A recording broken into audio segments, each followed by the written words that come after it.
Cleaning water ఇవన్నీ ఇందులో ఉంటాయి. అవి పవర్ కేబుల్స్ అంటే అందులో 33 kV వాట్స్ అంటే మనం యూజ్ చేస్తున్న కరెంట్ అంతా అండర్ గ్రౌండ్ కేబుల్స్ ద్వారా వెళ్తుంది.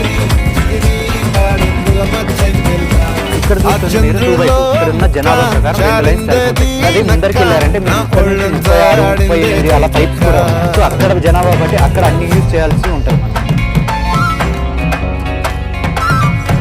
ఇదే కాకుండా మీరు ఆపోజిట్ సైడ్ చూస్తే ఇన్ఫర్మేషన్ టెక్నాలజీ అని కేబుల్స్ కూడా ఉన్నాయి. సో అవి కూడా సేమ్ ఇలానే ఉంటాయి. అవి 6 by 8 అనమాట. 6 కేబుల్స్ మామూలుగా ఉంటాయి, 8 కేబుల్స్ వేరే ఉంటాయి. అది కాక డ్రింకింగ్ వాటర్ ఉంటాయి, రోడ్డుకి ఇరువైపులా మరియు స్ట్రోమ్ వాటర్ డ్రైన్ ఉంటాయి. రోడ్డు మీద వాటర్ కానీ మన రెయిన్ వాటర్ కానీ ఎక్కడైనా డ్రైన్స్ ప్రకారం వెళ్ళిపోతుంది.